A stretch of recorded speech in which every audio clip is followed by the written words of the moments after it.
Awesome. And so I just want to say that, getting ready for tonight has been fairly epic. You guys are, I don't know, you got groupies, you got fans. It's like standing in line at a Ozzy Osbourne concert, perhaps. I know we'll get. I know. Yes, I know we'll get into that a little bit. But at this point, I'm going to turn it over to you, Kim. Take it away.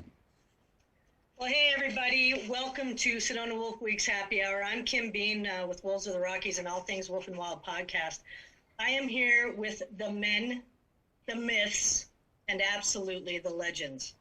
How else could I describe these three? Well, let's think about that for a second. Anyway, truly, as individuals, they're iconic. But as a group, my God, everybody, this is epic. So I'm so excited to be here with three of my favorite people. We're going to talk wolves. We're going to answer your questions. We're going to answer my questions. So grab a glass, sit back, enjoy the fun. This is happy hour, after all. So what I'm going to do is I'm going to introduce the guys to you. Hold back the applause. I know it's difficult. I do read a lot because I'm a podcaster. I'm not a video caster. So bear with me, folks. But right now, I want to introduce to you Mr. Doug Smith. Doug is arguably the greatest wolf biologist in the world. He is for sure my idol and my version of a rock star. This handsome devil is the senior wolf biologist for Yellowstone National Park, in charge of wolves, elk, birds. He's also the project leader for the Yellowstone Wolf Project, which he has held since 1997. Doug played a vital role in the reintroduction of wolves in Yellowstone, and for the past 25 years has compiled so much research that has helped us better understand this polarized animal. He has spent time with dignitaries and laymen alike, discussing wolves and never shying away from the truth, regardless of the audience. Besides the numerous amounts of peer-reviewed research, he is also the author of Decade of the Wolf, right here, which it's a must-read for anyone that is a Yellowstone wolf enthusiast. The original release date was in 2005, and there was a revised version right there in 2012. I highly recommend getting this book. He also has a new book coming out, by the way. It'll be out in about a week or so. It's called Yellowstone Wolves, Science and Discovery in the World's First National Park, which you can pre-order right now on Amazon, which I have, so I expect folks will be doing the same thing. Doug, it's good to see you. The next person on my list is, nonetheless, this is Carter Niemeyer, y'all. With a master's in biology, he left his Midwestern roots and found his way to Montana, where he took a job as a government trapper for the Montana Livestock Association. He then went on to work for Wildlife Services as their large predator control guy. Carter, you'll help me get this right at some point. And then went off as a wolf management specialist for Wyoming, Montana, and Idaho, where he was in charge of investigating livestock losses and dealing with large predators as well as the human predator. Carter was and is a fair and honest guy in the roles that he plays, which has not always been easy when his role is delivering facts.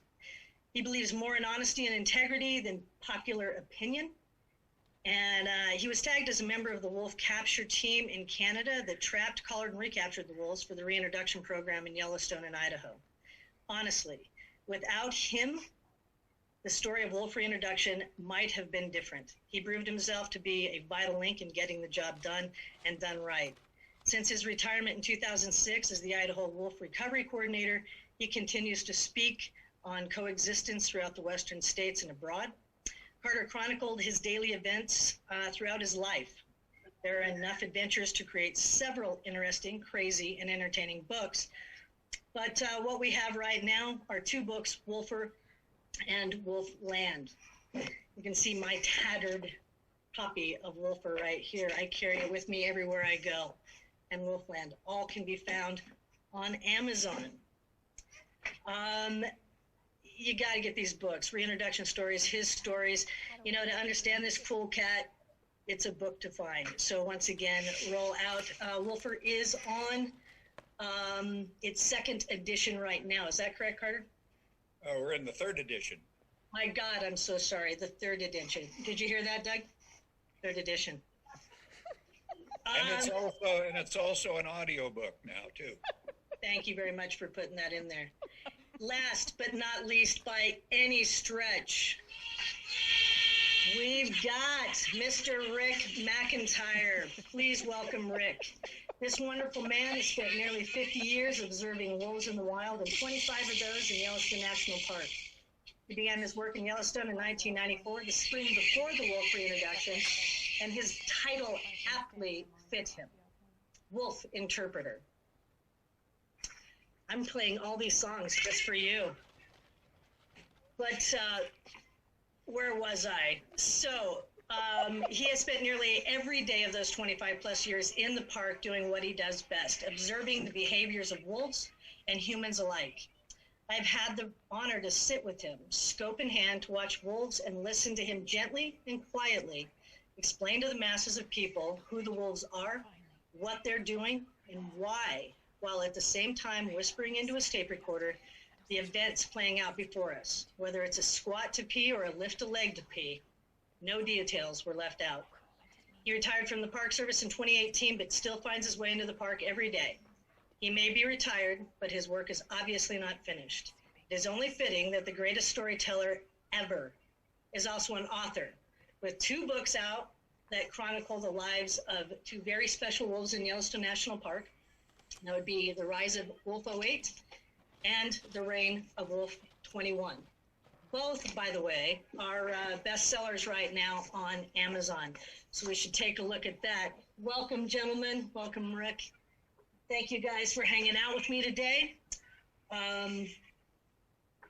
First thing I want to do is kind of ask, because I really actually am more curious about what happened today with Rick, but how you guys doing and what have you been doing today? Rick? Well, it was a normal day in Yellowstone. I live in Silvergate, just past the northeast entrance. Got up at 4:30, went outside. There was a little bit of new snow. There were fox tracks on my porch. Went out, we saw a couple of the wapiti wolves, and then we didn't see any wolves yesterday, but we found 8 of the junction wolves once again. We had missed them for a few days. They were at Slough Creek, so it was a good day in Yellowstone. Awesome, awesome. Hey, Carter. Well, how's retirement? Living in Idaho, it wasn't quite as exciting as Rick's day.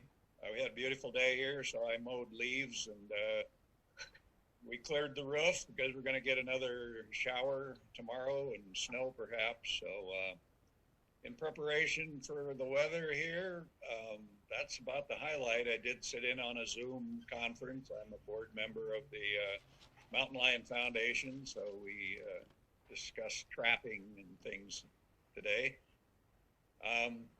Otherwise, just staying safe and hiding out from the coronavirus. It's a good thing to do. Hi, Dougie. I was where I'm sitting today, but tomorrow I will be in the park. We are gathering our crew to begin our annual winter study, which starts every year, no matter what day of the week, on November 15th. And this is a study that we began in Yellowstone in 1995.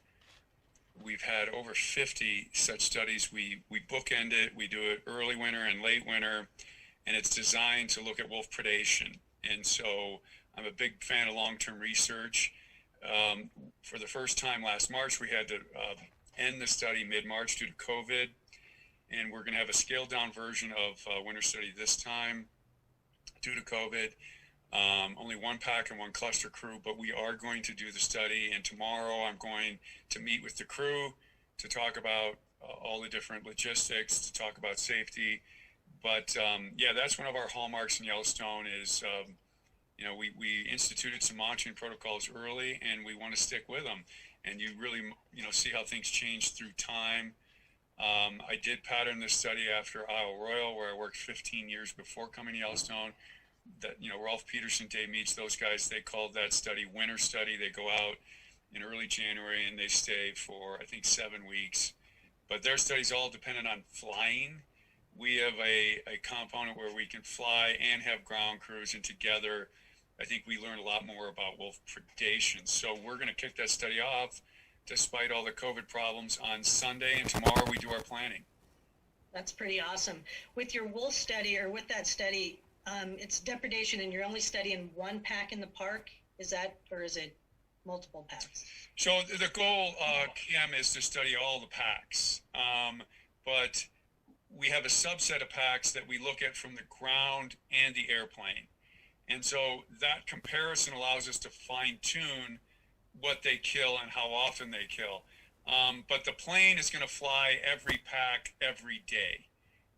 And so what you learn from that comparison between ground and air, you can apply to packs that you only fly.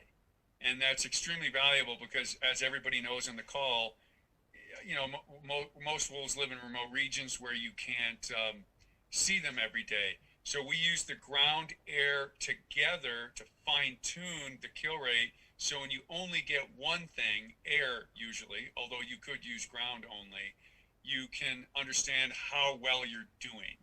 And so it is park wide. Every day now this year, the pilot will be flying alone, and that's rough because you're in that confined space of the plane together, a big COVID situation, and testing there's a lag of 4 or 5 days. So the pilot will be in play every day, flying every pack alone. And Roger Stradley, as everybody knows, he's over 80 now. He was, and we wrote about him in the book coming up. There's a whole essay about him. He was the heart and soul of flying program for over 20 years. We've got a youngster, a guy, 40s, mid-40s, that's a youngster compared to Raj. But he's very capable to fly alone, and that's key. And so he can do this monitoring alone. And so that by itself is allowing us to do winter study because, well, we're still discussing if anybody should go with him. Most of my crew don't want to go, and the Park Service is nervous about it too, so it might be the whole time alone for him. His name's Mark Packala. He's based in Dubois, Wyoming. Great guy. Went to school, grew up in Minnesota, Ely, Minnesota, flew time in Alaska, and great guy. Soft-spoken, but has been doing a great job for us. So that's pretty impressive to have to do that pretty much by yourself because you're grabbing data and the whole bit, right, by yourself. Wow. Yeah. Well, I'm excited because all that comes out in the yearly report, right, for the year. So that's going to be pretty awesome, which I live for. But hey, before we get going, I really want to just remind everybody out there in Zoom land that we do have a game that's going with this. This is happy hour. So, by the way, cheers, everybody. And so it's like a bingo game and the whole bit. So make sure if you hear any quips or quirps or whatever you want to call them, make sure that you're kind of signing in and letting us know so that we can call you out if you win anything, because there's going to be stuff to be won. So tonight, I kind of want to talk about a little bit of everything, but I want to start out with your books because everybody is out there right now with books that are, again, 3rd edition, Carter, 2 new books for Rick, and then, Doug, yours that's coming out. I did notice as I was looking today on Amazon with the books, you guys are in a category with an odd book. I don't know how else to explain this, but Rick, I don't know if anybody can see this, but it's under Biology of Dogs and Wolves, and I don't know if that's even able to be seen, but congratulations, Rick, you're number 1 in this category, but number 3, can anybody see that? It's called P is for Poops, and that was actually number 1 earlier today, but somehow you beat P for Poops. The concern I have... That's great, Rick beat them out. He did great. He beat them out. P is for Poops. The bizarre thing is this under Dogs and Wolves, and that's a cat. So I'm not sure what that says about this category. But Doug, your book, which hasn't even, it's not even able to purchase, you're already up at number 25. That's pretty sweet, brother. So I don't know, Doug, do you want to ask Carter where he is on the list, out of curiosity? the Iowa farm boy writing about wolves. Yeah, if it's storytelling, then Iowa farm boys are the best. I mean, why would you ask Doug where my book is? It's in the Smithsonian. That's where it is. Well, I'm going to just put this into perspective for both of you. Decade of the Wolf is number 77 right now, and Wolfer, you're sitting at number 79. So, folks, get on Amazon, man. But I think Doug, I'm sorry, Carter, buddy, I don't mean to do that to you, but I'm just curious. I'm going to just kind of keep an eye on this, but I wanted to congratulate Rick on the number one there. That's pretty awesome. But so I want to start off. Jim, if I could just add something. I would love it. Yeah, just because the image of the cat book was small, to further add to the insult of having a cat in the dog and wolf category, would you describe to your audience the image on the cover, what the cat is doing? Well, I'm going to try, but you're going to ask me to describe the cat. What it's doing. The cat is, can you see that, y'all? The cat is pooping, because it's P for poops. So it's pooping in a pan. Thank you so much for that. I appreciate that, Rick. So that's Thank you what for showing us that. Thank you. You're welcome. I'm here 100% for you, sir. 100%. But I do want to know, you did beat that out, and you beat out that cute little puppy, that the art of raising a puppy. So I'm really impressed with that as well. Gentlemen, I do want to start off. I want to talk about reintroduction time. And I know you guys have talked about this a million times, but, you know, it's such an amazing venture that we had, you know, in 1995. I'm being cued for something here. Okay, thank you. There's always a critic in my household. Just about the bingo aspect of things, we got to make sure that we're playing bingo. So I wanted to start off to, you know, the reintroduction aspect. So prior to the wolves hitting the ground in Yellowstone, the reintroduction process, I'll just set the stage, was in and out of court. It was insane. The battle was just nuts. And throughout that time frame, Carter, you were in Hinton, Alberta. Doug, you were in Yellowstone. And everybody's still kind of doing what they've got to do. I mean, it was kind of a mess in Alberta. But you guys are still getting ready, even though you didn't really know if the wolves were going to hit the ground or not. So, Carter, can you just kind of tell me what it was like? I mean, you know, from the book, you know, I know that it wasn't exactly a well thought out plan, so to speak, at the time. But can you just kind of give me an idea what it was like when you've got the bureaucratic stuff happening over here, but you still got to figure out how to trap wolves and you know, carry that task through? Yeah, it was something new for all of us. It never really been done before, and so we didn't really have a playbook to go by, and we had to consolidate an American wolf team with the Canadian wolf team. And from the start, it was a perfect blend. We had all the skill and talent from both countries working together, biologists, veterinarians, pilots, the whole schmear. And yeah, all the time that we were in Canada collaring wolves and making preparations, it sounded shaky from day to day that congressmen or others, Farm Bureau, were going to shut us down. So I have to put in a good word for Ed Bangs. He was calling the shots from back in Helena, Montana, and told us, do what you got to do, we'll ask forgiveness later. So we never hesitated or stopped doing what we were doing. And in preparation, it was putting radio collars on packs, getting them marked, GPS'd in. Pilots were marking them on the map so that when we went into the capture phase in January 1995, We knew where all the wolf packs were going to be. And again, it was a really smooth operation. It happened very quickly, just in a matter of weeks. We caught enough wolves to fill the order. Again, teamwork all the way. I can't forget anyone in this thing because every part of the team was essential.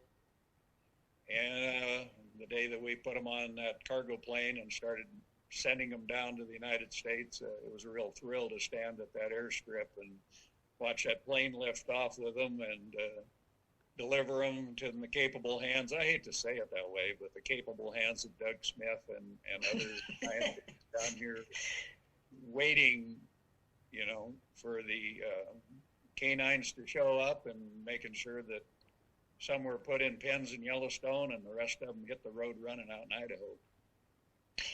So, Doug, you were in Yellowstone and dealing with all the bureaucracy there, and I know that, I use the word so easily, but it was nuts. And so with that, you're building 3 pens. Is that right? You guys were building 3 acclimation pens at the time. And again, having to deal with everything else that's going on. How was it for you in Yellowstone? I wanted to go to Canada. For one, I love the country. My personal time is spent on canoe trips to this day in Canada. It's the wildest part of North America and the world, and they wouldn't let me go because, as Carter kind of said, we were guided a lot by bureaucracy, and I have my entire life been disdainful of bureaucracy. I don't like it. Yeah. But actually, for this particular time, it wasn't bad. I have to go against my inclinations because it was, as Carter said, it was a truly vast team, and it was a 20-year process. And so everybody needed to do their part. And what we forget is you need leadership, and the leaders are the stars always, but it's everybody doing their job. And, so I had to stay in Yellowstone and be there when the wolves got there and do the prep. We had this ICS, Internal Command Structure team, which at the time I thought was bogus, but in the end, it was a good idea. I can't believe I'm saying this. And so, we built a total of 7 pens, and our strategy was completely different from Idaho's, because we had the ability to build pens and then, husband the wolves in those pens, take care of them. And in central Idaho, you couldn't do that. You had a vast wilderness with poor access and no infrastructure, and so you had to come up with a different strategy. And that is one of the, I think, biggest success stories of the reintroduction was crafting the plan to meet the local conditions. Idaho, you had the central Idaho wilderness, which is 100 miles south to north, vast wilderness, which is great. We need that in this lower 48 especially. But you didn't have the Yellowstone Park road system and maintenance squad and infrastructure to build 7 pens over 2 years to put wolves into, which is what we had. And a soft release, that's putting wolves in pens and acclimating them, then releasing them, is better. The science on that is clear. That's better. But it's a real world with all the, the bumps and warts that you get in real world situations. You couldn't do that in Idaho. So how do you get the job done without that infrastructure? Well, you do a hard release, which means the wolves are going to wander farther, and that's what happened. And Steve Fritz led a wonderful book chapter 2 or 3 years after, analyzing the difference between the release in Idaho versus Yellowstone, and that's exactly what happened. Idaho wolves wandered, Yellowstone wolves didn't. A few did, because as everybody watching knows, wolves are, like people, personalities, and you can't generalize, but nonetheless, hard release, soft release, what we expected happened, and everybody stayed in their lanes, and that's really hard for people to do. Just look at the last election. It's chaos, but everyone, this is my role. I'm going to stick to it, and then and I'll stop. Let the wolves do their thing. I mean, they were the true superstars, and that's the whole thing about wolf recovery. Is you give wolves half a chance. No, you give wolves a quarter chance, and they'll do the rest. They don't need much, man. Yeah. And that's what humanity's done to them, is put them in this itty-bitty corner with they're boxed in everywhere. And if you give them a little daylight, and that's all we have to do, and we all take the credit for it, but they themselves get it done.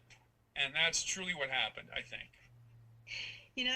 There was, I'd have to find in your book, there's an iconic picture, and I wonder, because we're talking about players in the game, and you've got the superstars, and I think that anybody that had anything to do with this, from the guy driving the truck, you know what I mean? Everybody had a part in it.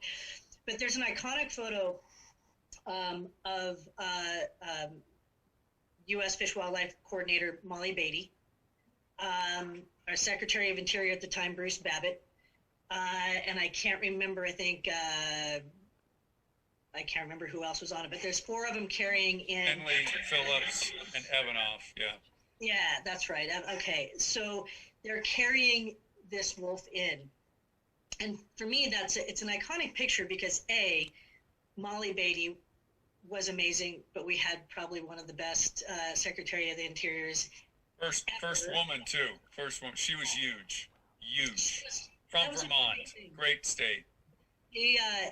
So I guess my question to you on that, that was, to me, that photo says so much about where we were at as a society in general. But tell me what it meant to have Molly and Bruce as part of that moment, to bring those wolves in.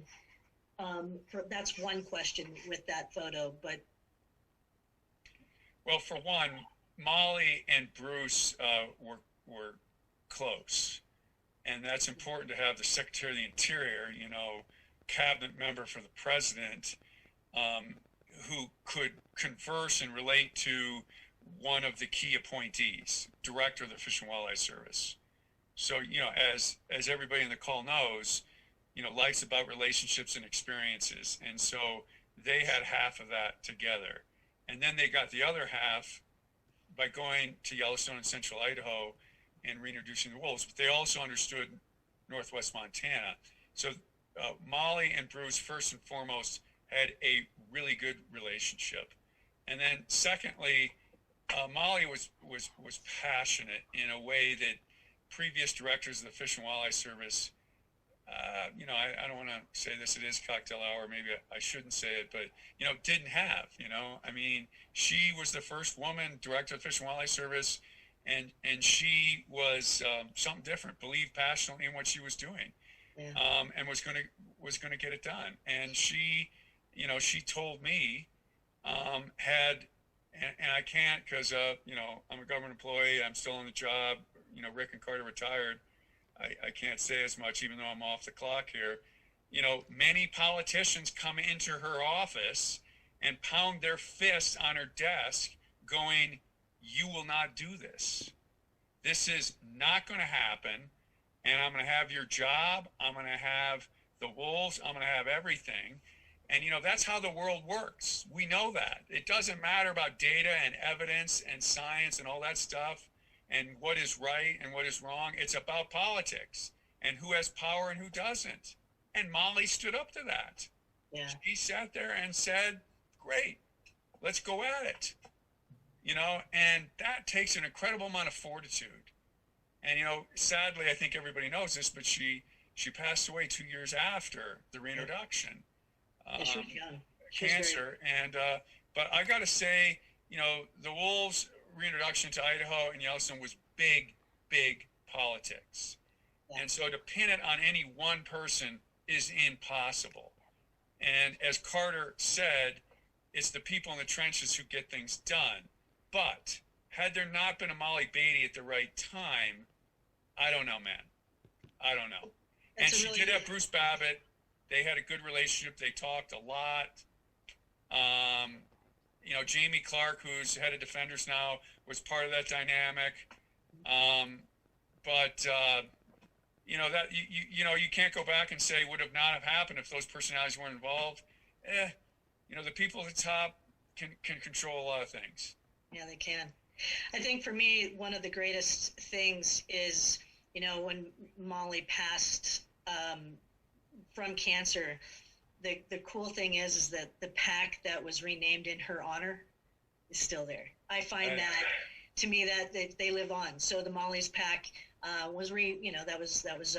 I think that's awesome. And I awesome. dearly wanted to name them the Pelican Valley Pack, because that's a deer place in all of Yellowstone. Yeah. And so to give that up, to name it Molly, was big. That was big. You didn't get your way on that one, but it was a good reason. It was a good reason. Do you have, out of curiosity, do you have any idea who that wolf was that they carried in, out of curiosity? Not off the top of my head. I could maybe, no one's ever asked me that before. I could maybe figure it out, but that was the Crystal Creek pack.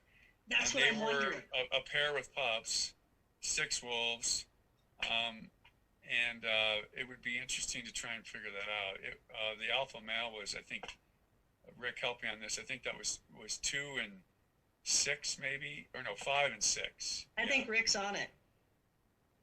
Yeah. Rick, can you interject? Yes. Whoops. Hold on for a second.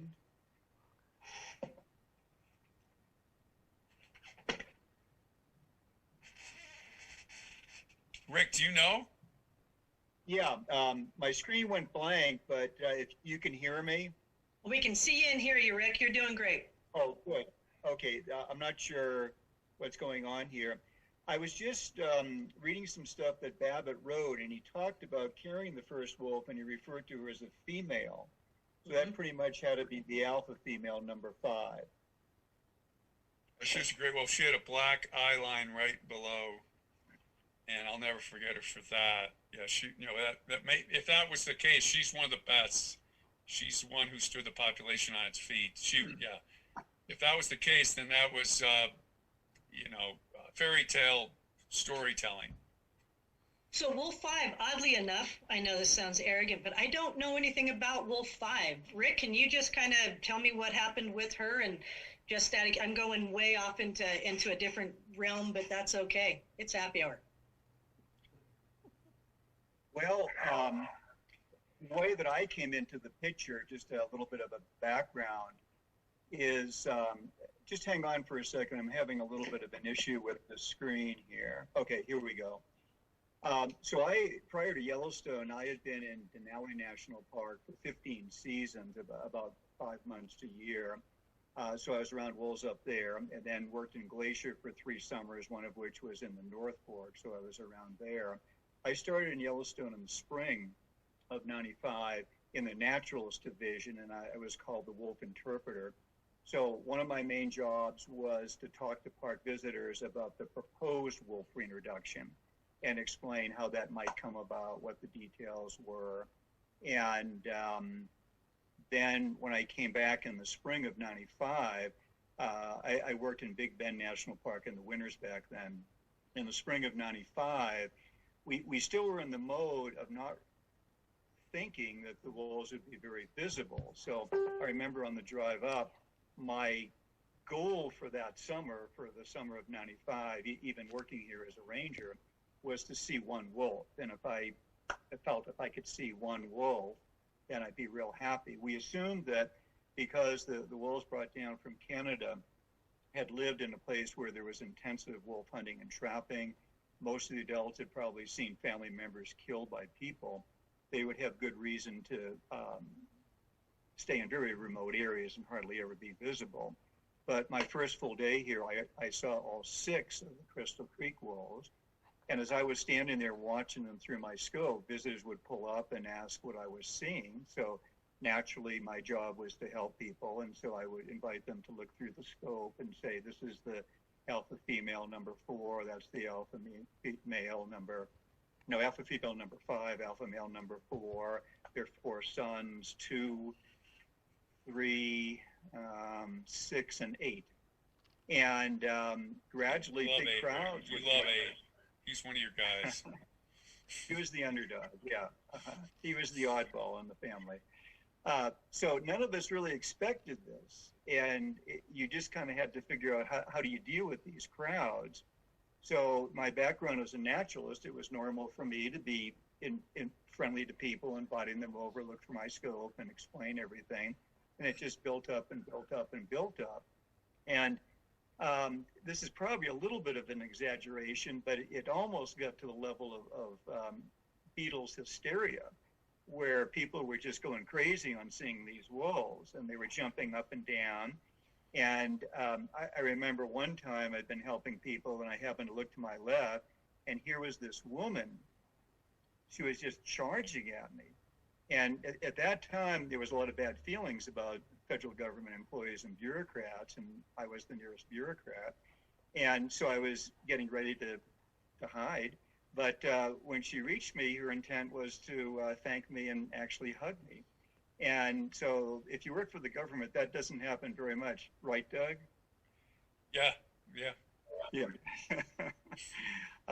So it was an amazing experience, one of the best times in my life.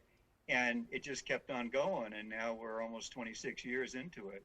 So anyway, that alpha female that Doug asked me about, she was certainly a star member of the family. She was especially beautiful. And so she had a lot of fans that summer, as did number 8, as the underdog. So, I mean, I don't want to butt in, but, I've radio tracked a lot of wolves in my life. But number 5, I really wanted to track her. And I say this because when her signal disappeared, it was a big moment. I mean, did the collar fail? Did she disappear? Did she go somewhere else? Did she die? And she was lagging behind the pack for weeks. But I was laser focused on her because the pack moved from Lamar to Pelican, hence the name that I wanted, Pelican Valley Pack. It got taken to Molly's pack. But watching her in the pen, in Lamar, then in Pelican, and then the collar disappearing, I had her. There was no paperwork, although we did keep track. It was all in my head. Where is she? And when that signal disappeared, it was flying everywhere with Roger Stradley, and we never found out. She disappeared into the wilds of Yellowstone, and she was a gal. She was one of those wolves you don't, and you stack up your career of decades, whatever, and there's a handful of things that stand out, and 5 was one of them for me with that black mark below her eye. Steady hand, easy going, always in control, and she disappeared. I ride horses into that country every summer. I always think, am I near her bones? She was big. She was very big. I'll be darned. And how old do you think she was when she disappeared? So middle age for a wolf is 5 or 6. We never aged her specifically, but I would say, 7, 8, somewhere in there. So past midlife for a wolf, or average age of death, median age of death for a wolf is 5 or 6. She made it by our judgment, 2-3 years past that, which is in terms of life, pretty good. If you live past the average, that's more than you can want, I guess. So you think that was about 98, 99, or was that later? Yeah, no, that's about right. Right? I think you got about right, yeah. Wow. Thank you for that. Can I add something? Yes, please. By coincidence, talking about wolf number 5, correct me if I'm wrong, Rick and Doug, but by Doug's invitation to me to come over to the park to help them recapture those wolves, because Doug was inhibited by bureaucratic red tape at the time, And that's actually when I started naming him Pup, because he was calling on the old alpha male to come over and bail him out until he could work out the red tape to do his own wolf captures. But it was number 5, and its mate, I believe number 6, was the first time that I got to dart wolves in Yellowstone National Park. And her mate, he was at the time the largest male wolf. Correct me if I'm wrong. He weighed 141. At that time. Yeah, at Yep. that time. He was a black male. But the day that I was going to dart number 5, we made a pass on her to catch her, and she dove into a snow cave. And so this is like, the story about going duck hunting, firing one shell and getting 2 ducks. The pilot, Gary Brennan, and I landed, tracked her into this snow cave, and I crawled on my belly. We actually have video of this. Some people don't know that yet. I'd love to see that, boy. So That'd would be I. awesome. You on your belly into a, yeah, okay. Yeah, so anyway, I got on my belly and crawled up, and when my eyes adjusted, because the snow was really deep, I could see her sitting back in this cave, just her front legs, and she had her head up real high. You can't see me, I can't see you kind of thing.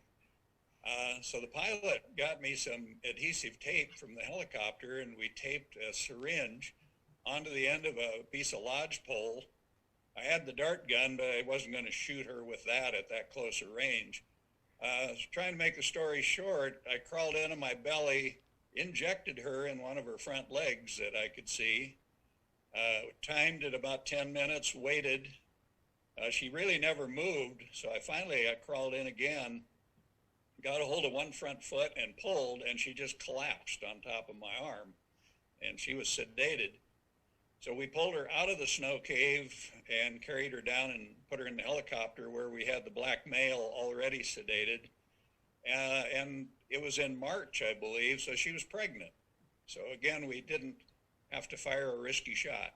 So anyway, just by coincidence, not realizing this story was even coming up tonight, that was my little contribution of getting to know the pup and working with him and recognizing that working in the park, unlike me, he got to be called Hollywood at that time too. Yeah, so Carter, couple things is, now dignitaries and presidents, and when I come over to help, all they do is tell Carter, hurry up and leave before the president gets here. Okay. Anyway. Yeah, a couple things. I was in the spotter plane that day, which was a mistake because 5 was my girl, and that was I should have learned to not invite you into Yellowstone to handle female wolves that I had a relationship with. So that was a huge mistake. And you saw what happened right after that is I took over all gunning duties. All gunning duties went to me. Because of that event, you messed with a prime female. And so that was over, buddy. Over. I'm really proud of my protege that he did develop into something. Rick, you had something to say. Rick, please rescue us. Rick, you had something to say. Well, I think I mentioned that we had 8 of the Junction Butte wolves in sight this morning at Slough Creek. So to give a little bit of colored commentary on that observation, it included some of the pups that were born at the Slough Creek Den last spring. So it was a collection of adults and pups. And Doug would know this, but perhaps the rest of you might not. That pack was originally formed by a group of Molly's females, meaning that the pups that we were watching this morning would be descended from wolf number 5. Oh, wow.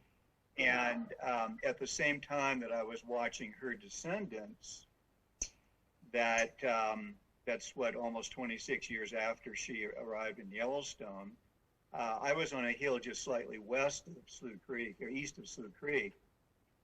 If I turned to the south, I would be looking at the exact location where the Crystal Creek acclimation pen was put, where she was carried in by the party that we talked about a few minutes ago. So to the south was her original arrival spot in Yellowstone.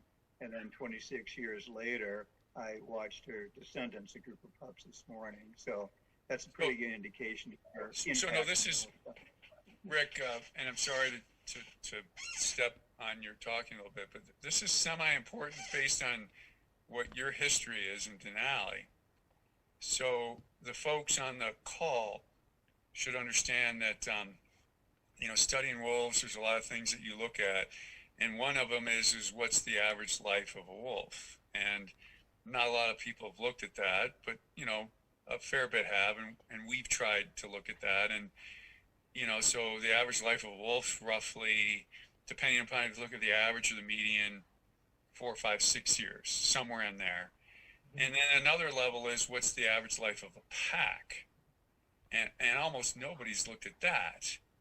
But a colleague of Rick's and mine, who sadly died in a plane crash about 4 or 5 years ago, claimed to have the longest lineage in Denali of any pack ever recorded. The wilds never give up their secrets very well. So maybe there's packs out there. Hopefully there is. Screw humanity. We want wildness to prevail. But what we know about is the Toklat pack, Rick? Murray to Haber. Usually we call it the East Fork pack. East Fork pack. So Adolph Murray, who is iconic in the world of nature preservation, was studying wolves in Denali National Park, then McKinley National Park in the 1940s. And a guy named Gordon Haber met him in the 60s and carried on his tradition of watching wolves into the 70s and 80s, and said that this East Fork pack was, 50, 60 years old, Rick? Wow. Yeah, they already had been in existence for some time by the late 1930s when Murray arrived, so at least the 1930s. So it's worth noting in this conversation that Gordon, who was a well-known wolf expert, but not published very well because he had a different personality. He liked being negatively interacting with people who didn't see the world the same way he did. So he had an extraordinarily hard time publishing this. And of course, we know that peer review publishing is the gold standard in the world. And he couldn't get this record of this East Fork pack published. Murray to Haber to Rick and Denali. So the decades-old evidence of this pack existing never made it. Molly's pack, number 5, the story, the whole point, I'm sorry for that prelude, but what you just said, junction pack today, going back to 5, we can document genetically, because we catch them every year, that progression that this is a 26-year-old pack. Going back to 5, that beautiful female that Carter infringed upon, and he's never coming back to Yellowstone as long as he lives because of that. But I knew, or whoever, of the Gordon Haber, Adolph Murray story, and we want to make sure we have genetic evidence to get every step of that to find out what is truly the life of a pack. So the life of an individual is easier because you mark them as a pup, you stay with them through their whole life. But packs have lineages, and they have individuals that spread out, and they have individuals that don't get sampled and not collared, and you got to do genetics and genotyping. And so how do you document the life of a pack? Well, Murray, Haber, McIntyre said they got a pack that's 50, 60 years old. And so we're trying to improve on that. And Molly's pack is that pack. They're the outlier in Yellowstone. And Rick's saying that Junction is spawned by them. That's huge wolf biology, man. And that's huge storytelling. And that's what our hearts and souls pray for in the wilds of remote areas in the world, wherever they are. That there's some pack out there that is ancient and we don't know about it. Well, more power to them. Yeah, untouched. Yes, beautiful. Which is beautiful. Untouched. Yeah, I agree. That's what we're all working for in Yellowstone, is to advertise the beauty of wolves and wildness, to let that other stuff be left untouched. That is what I think the most valuable contribution for Yellowstone is. Now, Yellowstone is a very messy place, bureaucratic, park, lower 48, but if we can do that for the untouched, that's the Holy Grail. That's what we're in this for. I love it. That was actually huge, and I don't want to mess that up by saying, but we don't have boundaries, so everything outside of that just gets insane and messy. So I'm going to leave that alone because that was well said. I'm going to leave that alone. I want to go back to what I think is probably, and again, this is just me, but Doug, in your book, Decade of the Wolf, my favorite story, and the one that still does this to me, is the story of Wolf 9 and 10. To me, it's probably one of the greatest love stories. It's tragic, it's heroic. But when they finally left the pen, and this goes back to a little while ago, but when they left the pen, they headed out of the park. Why do you think they were acclimated, so on and so forth, after 10 weeks, but they still ventured out into a bad area, and we all know what happened there. And if you don't, you got to get the book, because that story alone it changed a lot of things. But why do you think they left the park? There's a long conversation there, but why does anybody do anything? Wolves like us, all of us on this call, pride ourselves as being individuals. Yeah. If we didn't, we cash it in right now. If you thought you were like everybody else, then, why is life worth living? They did it because they're individuals and they're wolves and they felt like it, So that was just it in a nutshell. What's that? That's it in a nutshell. You've got Lamar Valley, plenty of food. You're one of the first wolves there. You could pretty much set up space anywhere you wanted to. But they didn't. They took off for whatever that meant, whether it was, it's speculative, right? Were they heading home? Quirky. Anywhere? It's quirky. And the other thing too is, and I hesitate to say this, but wolf love stories are always practical. Yeah. I always view love stories as romantic. Wolf, when you live 5-6 years on average, so evolution, you don't think this, but you have this kind of knowledge or this feeling of how long you're going to live, okay? And for wolves, it's short. A bear or a cougar can live 15, 20 years. Wolves, evolutionary time, they're living much less than that. They can live past 10. It's the averages that are important. And so you fall in love as a youngster and you lose your mate, you have to get over it pretty quick. Yeah. You can't feel like, oh, that was the love of my life. I only got one shot. There's 1,000 different mates I could be out there with. That's the attitude you got to take, because when you might, most wolves, and the data we have seems to indicate this, and outside of protected areas, this is probably worse, but most wolves probably breed 2 to 3 years, females or males. And so that's nothing. So, you got two, we have pairs in Yellowstone that mated 9 years. Okay. So there's a great range here, but on average, evolution's working on averages. Your average breeding 10 years, 2 to 3 years. And, you lose a mate. If you're heartsick for him or her, it ain't going to work. You got to get over it quick and move on, because life is harsh. Life is bad. And so it's all based on how many offspring you have. And so these tragic love stories that Yellowstone wolves really love to focus on is all about getting over heart sickness fast, quick. I think, the 755 is a good ad for that one as far as losing 06. And then just bang, bang, bang. I mean, he just, He is the best example, although Rick might know others. He went from one chick to the next. Well, and he knew he didn't have much time left.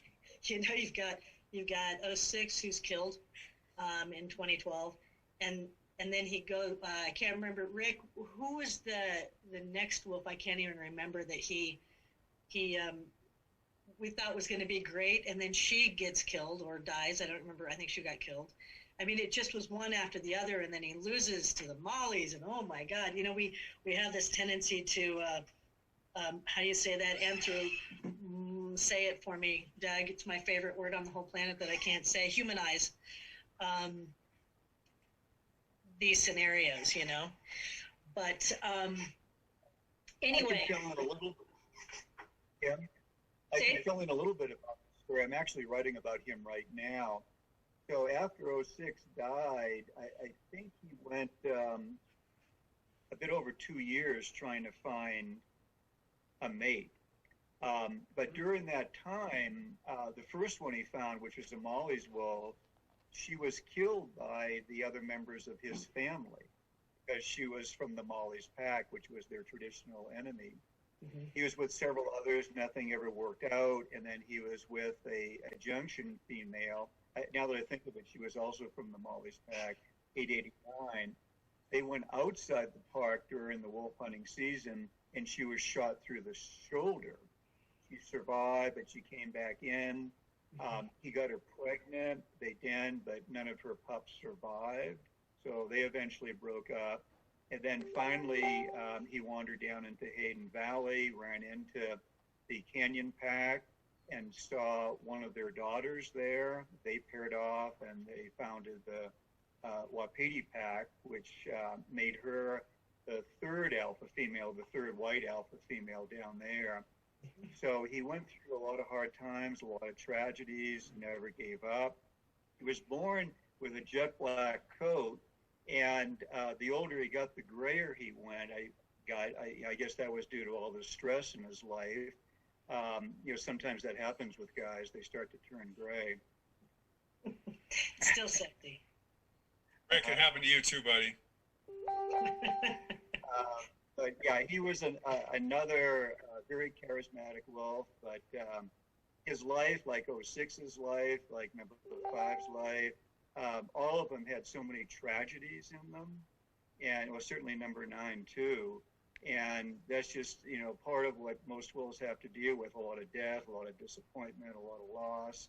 And as Doug says, you just keep on going. No matter what happens, you just keep on moving forward. And he was a great example of that. Well said, Rick. Very well said. That was awesome. Yeah. I've got a question that is popping up. People that have my cell phone number make me laugh a little bit. But I've got this, and I'm going to leave it at this, but Carter believes that, the YMP Puppy Factory, do you think they're going to contribute to the Colorado wolf reintroduction? Repeat that question. It was actually more to Doug, but would with Colorado, with Proposition 114 in Colorado going through, and we are going to be putting wolves back on the ground in Colorado, which all I have to do is say, thank you, Colorado. Thank you for voting. That was an interesting trial. But Doug, where do you believe that the wolves, if you are part of this plan, I don't know if you are or not, it would be great if you were, but where would wolves come from to help populate Colorado at this point? And then I'm going to ask you the next question. But the issue, I think, in Colorado is that wolves from Wyoming easily can make it to Colorado, and they have. They've done it, but they always get killed. And so you have to overwhelm the human-caused mortality. If you want Colorado to be settled by natural dispersal from outside of Colorado. Wolves, like I said a half hour ago, you give them a quarter of a chance, they'll do everything else. Humans don't give them any chance usually. But if you give them a little bit of a chance, they will make it to Colorado. But when you do it one at a time or piecemeal, one pack at a time, they get killed. They get shot. They get hit on the road. People do them in. And so you got to do the Yellowstone Central Idaho model, which is, this sounds impersonal, and it sounds bad, and it sounds callous, but, we live in a very, very harsh, hard world of nasty decisions every day. But you got to overwhelm the human-caused mortality. Mm-hmm. And so that's called reintroduction, and that's what we did in Central Idaho and Yellowstone, is you overwhelmed the animosity that humans have towards wolves. If you left it up to wolves, they would recolonize Colorado without a problem. But they would do it slowly. They would do it one wolf at a time or one pack at a time, and people wouldn't allow it to happen. And so natural, yes. Tainted world that we live in, no. And so I think that's what it's about. We definitely, we've had wolves coming into Colorado numerous times. They, like you said, they've been hit by cars, which it just seems different to me. But they've been killed with chemicals, with cyanide and so on and so forth. So we definitely, that was, I think, the biggest thing. Yes, they come into Colorado. Yes, they venture, but they die. They don't last.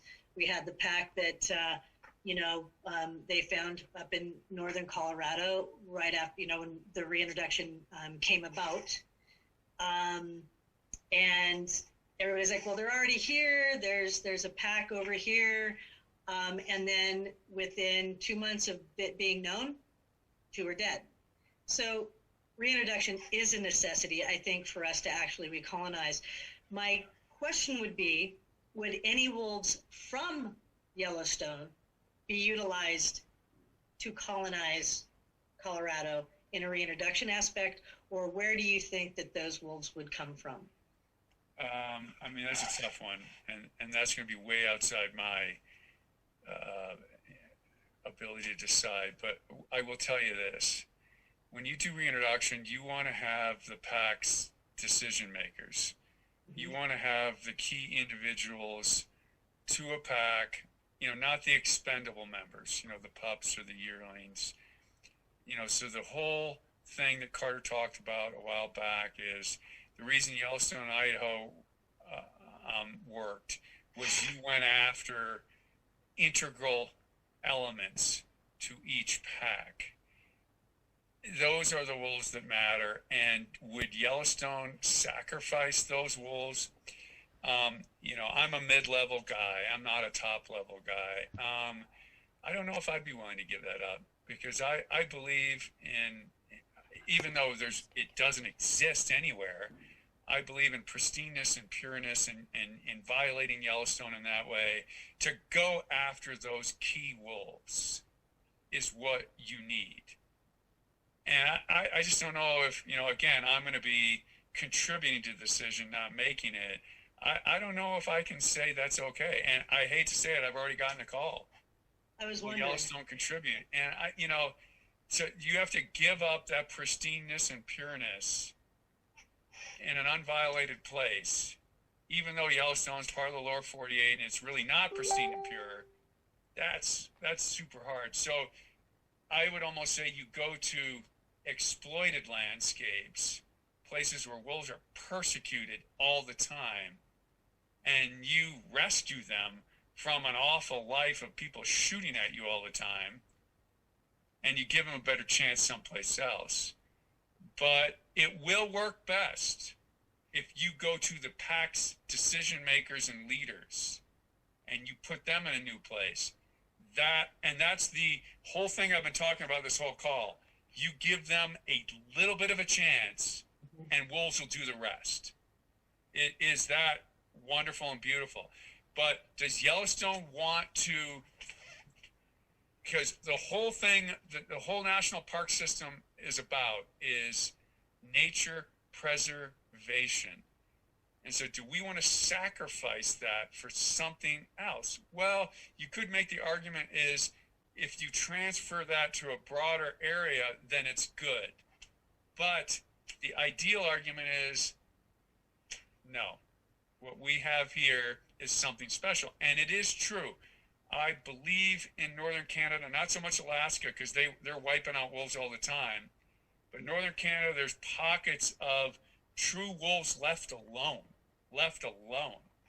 So In the midst of a sea of humanity in the lower 48, you got Yellowstone, where wolves are left alone.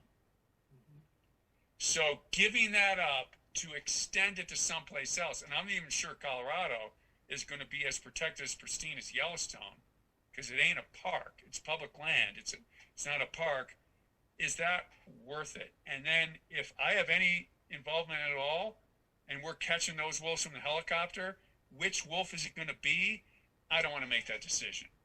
I don't blame you, and I wouldn't, even though I'm in Colorado, I wouldn't be happy with that. I like my Yellowstone wolves where they are.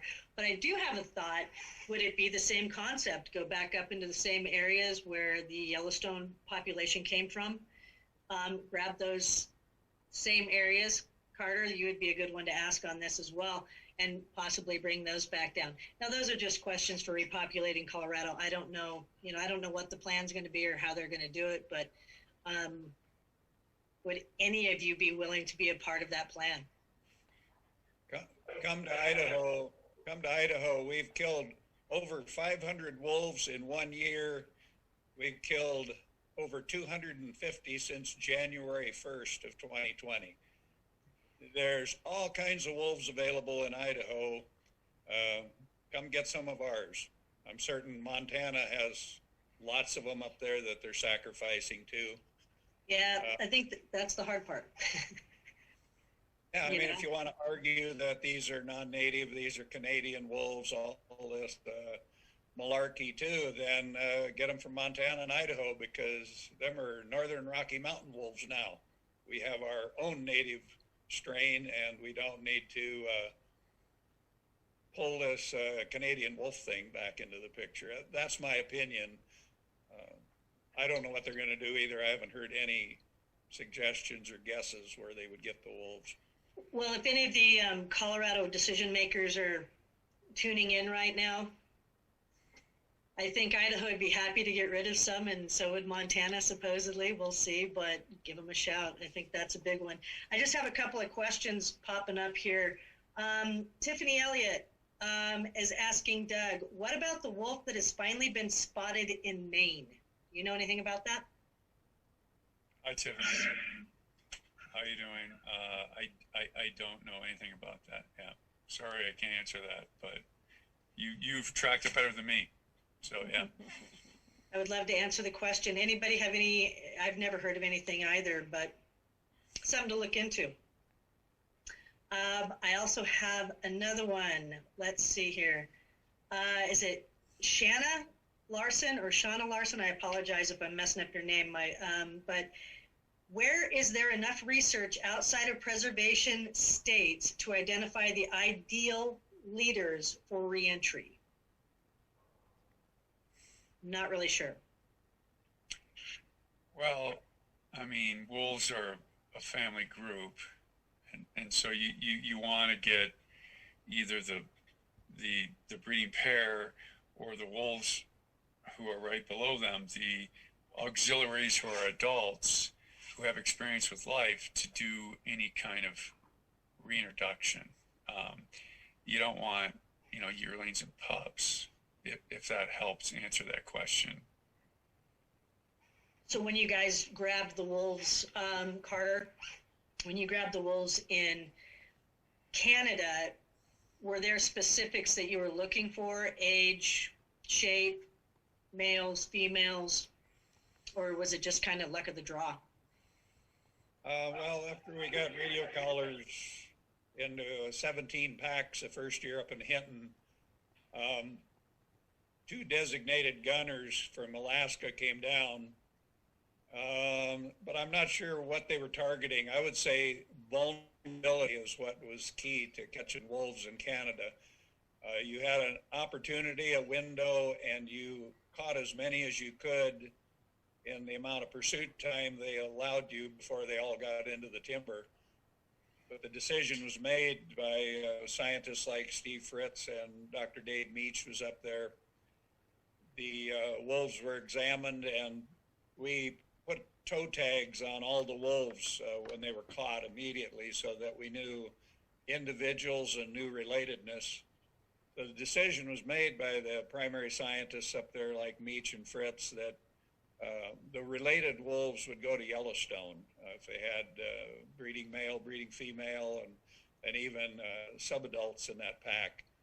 And then all the kind of odds and ends single wolves that were caught, those were directed toward Idaho. And again, I hate to again give Doug a compliment, but in Yellowstone, when you're studying wolves like Doug does, you get pretty familiar with them. A good pilot and a good gunner and a good set of eyes and estimations are that you could probably pick the adult breeders out of a pack by the way they're traveling together, running when you're in pursuit, and sheer size. So you'd have a little bit of advantage there, but it would take experienced capture people to make those determinations. So that was really, really nice of you, Carter. I'm proud. It's good wine. Which one of you is a better shot, an aerial shot? Doug? Yeah, so I don't know how many wolves Carter's darted, but I've darted pushing 400.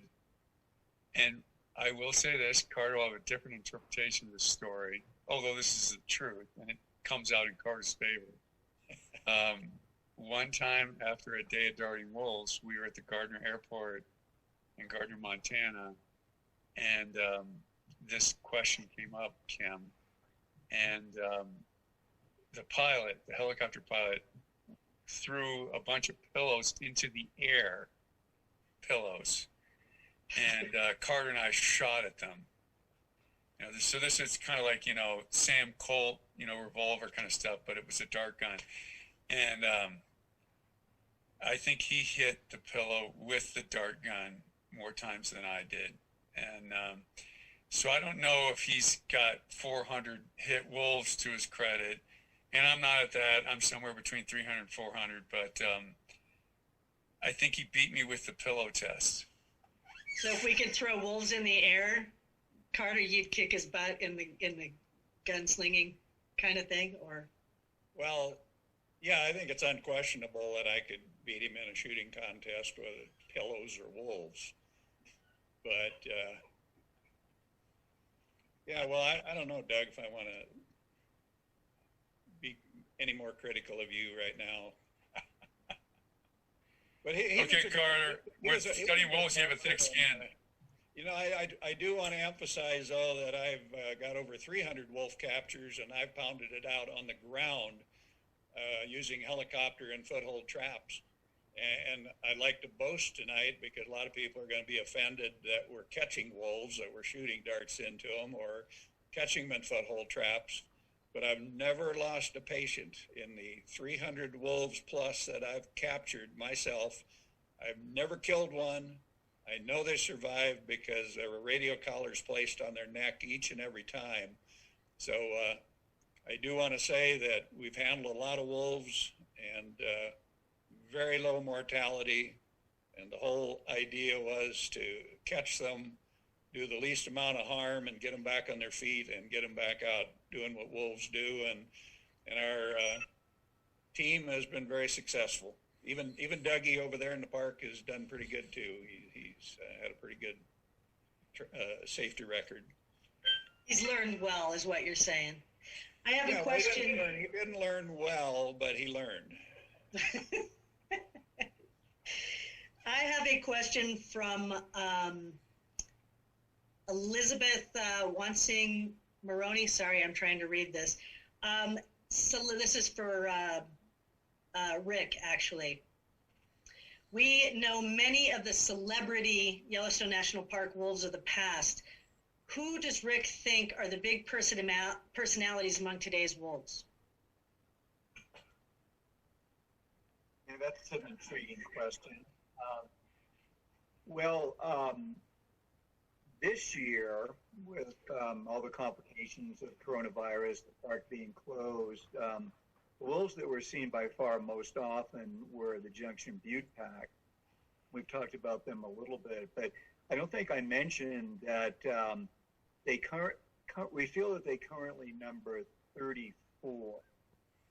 And as far as we can figure out, that may be the second largest wolf pack ever documented, with the Druids being a little bit larger. They get up to 37 or 38, depending on how you want to count them. And so they're, I'm going to call him their former alpha male. He was just deposed this summer. 1047 has had a long story. He joined the pack as an adult. He's a favorite of a lot of wolves. 907 was a long-term alpha female. She's kind of in a retirement phase right now. Rick, tell them about 907. Well, there's so much to say, but she had a sister, same-age sister, 969, and they didn't really get along very well, so they squabbled a lot over the years. One would be an alpha female, she'd be deposed, the other one would take over. One year, 69 was in charge, but she injured her leg, and her sister took advantage of that. And then I think it was a year ago last spring, there were two younger females, and one of the younger females, a jet black one, formed an alliance with 969, who was either her mother or her aunt, and they overthrew 907. They beat her up and injured her. And I'm sure that when that alliance was formed, the older female, 969, who had been alpha female off and on as she squabbled with her sister, I'm sure that she assumed that the end result of this alliance would be her taking over. But almost like this was an episode out of Game of Thrones, the younger female then turned on 969, beat her up. So the younger female took over a year ago last spring and is still the alpha female. And I'm not sure if it has anything to do with her or the fact that 969 later died and 907 is getting older now, but no one seems to be challenging the younger one. In the pack, there were 3 litters of pups this year. Jeremy, who works for Doug, he was out during the spring, and he got a count of 18 pups as they were still coming in and out of the den. And our most recent counts of the pups, when the pack is all together, is still the full count of 18. So for me, that's a pretty good indication of the quality of the leadership of this young alpha female. Plus, everyone seems to be getting along much better now. So it's a really interesting pack to study. Another aspect of their story is the longtime alpha male, but I've already mentioned, 1047. He got injured this summer. And a younger male, who probably was very closely related to him, took over, but the younger guy seems to be treating the older guy very well. So 1047 is still a productive, active member of the pack. And so it's a real fascinating pack to watch. Probably for my purposes, maybe the most interesting pack since the days of the Druids. What do you think, Doug? A couple things Rick left out, because he's a detailed storyteller and I'm not, is 907's only got one eye. I think we've caught her 3 times, and she's blind in one eye, but gets on fine. So lesson is wolves never feel sorry for themselves, which is a lesson for me every day, because almost every day I wake up and go, just another shit sandwich I got to take a bite out of. And so 907 doesn't look at the world that way at all.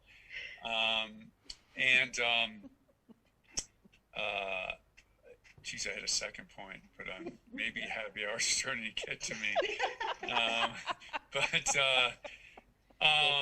find your violin. Yeah, no, I remember my second point. Sorry, Rick. Males are much more generous to deposed leaders than females.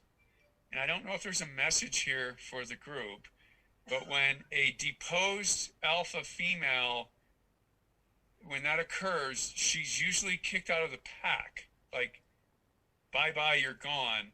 And when a deposed alpha male, his tenure's over, what 1047 did is much more common. The old guys sticking around are tolerated much more than the old gals. And I've thought a lot about this over the year, and the quantification for this is lacking. Nonetheless, the small things in life often have the most important messages. And I'm wondering if there's a message in that. Rick, do you want to comment? Well, as you're saying that, I'm pretty sure that Jeremy on your staff is probably watching and listening right now, and I'm just thinking. Jeremy, oh God, I retract everything. The day that he takes over the Wolf Project as the leader, I'm sure he'll treat you the same way that 1047 a younger guy. There's people ahead of Jeremy in line for that job. Yeah. No, I think he's going to be you, Doug. I appreciate that. It kind of means something to me too, the way you told that. If I could add something that relates to the junction pact that we've been discussing, everyone is always interesting, and they ask me a lot, how do you evaluate the intelligence level of wolves as a species? So that's something I really try to look at and analyze all the time. And so one way to answer that, particularly in regard to the intelligence level of males of the species, is I've noticed over the years when, in a particular pack, when the females are fighting and squabbling like they used to in the early days of the Druids, or as we've been talking about in Junction View, what I see consistently all the time is that the male wolves stay out of it. And when the females squabble, they argue, when they're fighting with each other, the males stay out of it. So do you all think that that's a pretty good mark of intelligence? What do you think, Kim? I think it's very smart. It's a very smart thing to do. And everybody's doing it now. I see that's a smart thing.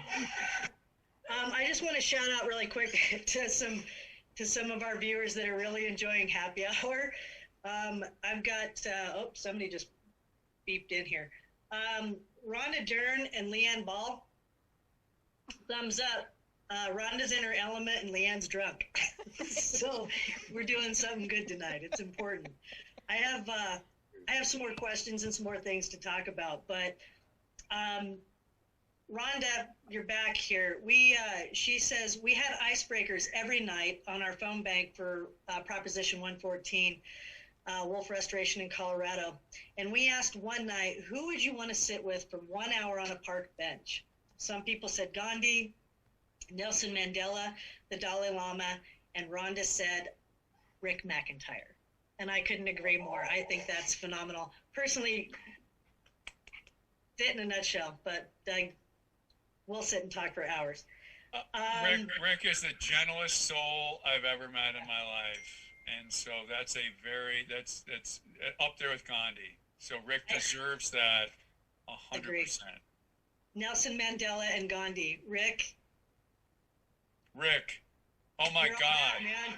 You're all that. All those years watching wolves every day has paid off, finally. You're right there with the best of them.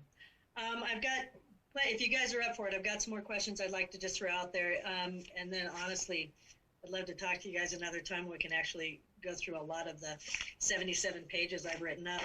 But from Lynn Katie Dybel, I think, are there young or younger researchers, biologists learning from you all and ready to take over when the time comes? So much passion and knowledge among the original team. We need to make sure another generation is in the hopper. Doug? Oh no. Was that woman's name Katie, did you say? No, it's actually Lynn Katie. Lynn Katie. The next generation is going to be better in all aspects. You know, the hardest thing to get is wisdom. Almost all the younger folks have knowledge. Wisdom is the most elusive, but the building blocks of better are in place in a huge way. And so the future, I think, is going to be much better than the past in terms of people. I'm not sure in terms of the environment, because we still haven't caught on that the environment is getting trashed on a daily basis. But the people coming up are going to fight that battle better than the gray hairs. Better. They know more, they think deeper, they have better statistical skills. But the perspective is going to be the issue. And how do you get perspective? You know, but I'm very hopeful for the people.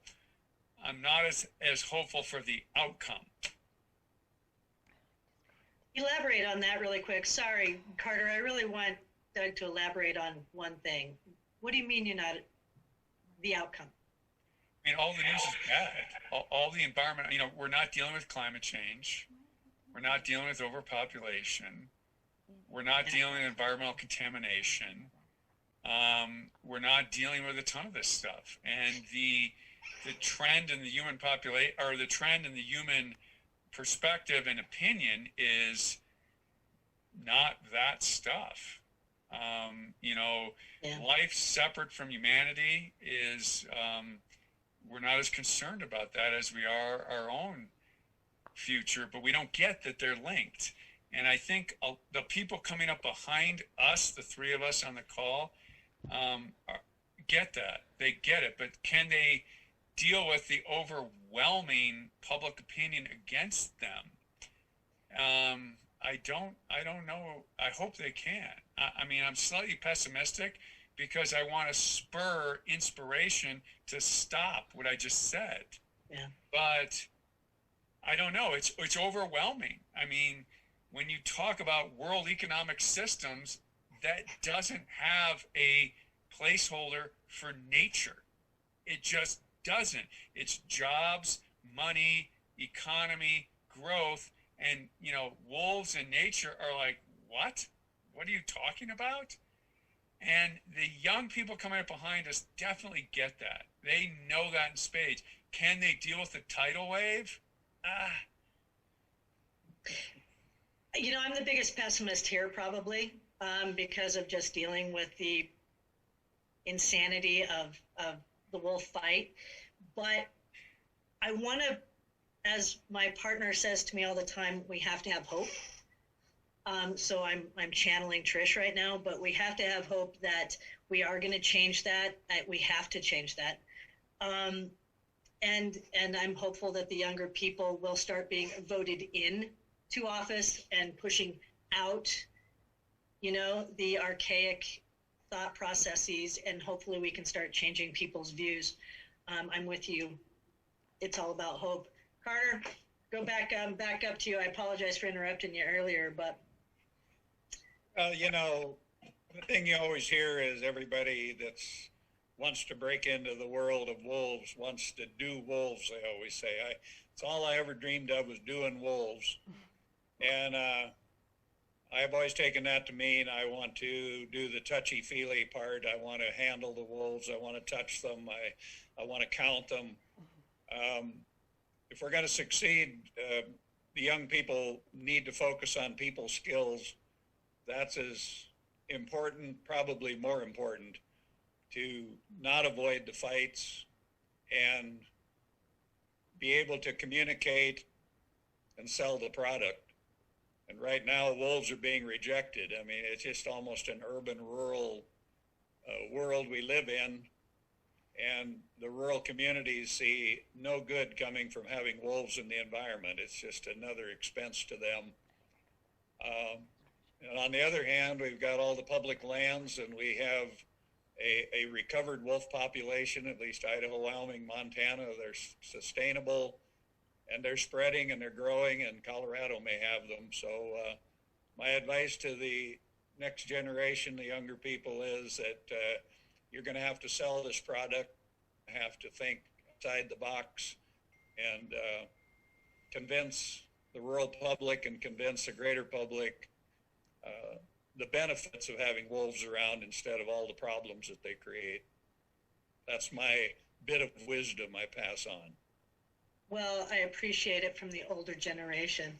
It's, Thank you. to have that wisdom.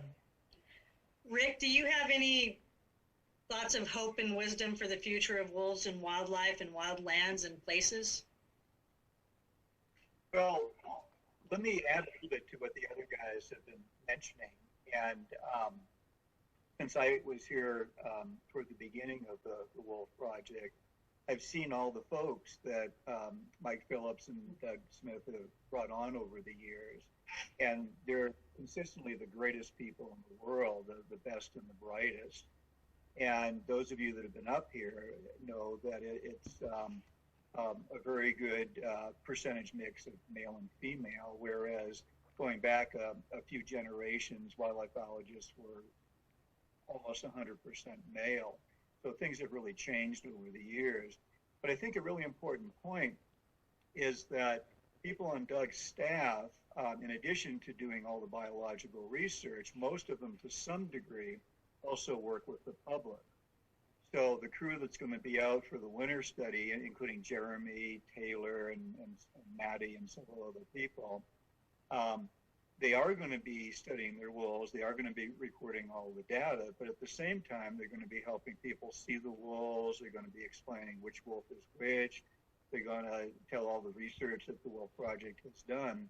So it's a job that it's a really ideal mixture of hardcore research in the field, but also learning how to deal with the public. I did a Zoom meeting for a graduate class in the University of Montana a couple of days ago. And one of the things I mentioned to those students who I felt were maybe potentially lacking in some degree of public relations experience, which is hard to come by, to see if there's any way that they can figure out how to get experience in public speaking, whether it's just going around to schools or civic clubs or whatever. Many wildlife biologists don't have a good background in that and really aren't effective in speaking to the public at all. Carter and Doug are great exceptions of that, but they're masters of it. And we need to do that. So it's critical that people are well trained in doing the field research, but equally as critical, maybe even more so, to understand how to talk to people, how to influence people, how to explain science to people. That's what we really need in the future. And so Yellowstone, the way that Doug has set up things here, is really an ideal training ground for people to go on, whether they stay here or move on to other places. So I'm very optimistic that especially the system that we have here is really doing a great job of training young people. I'm very optimistic. I love that.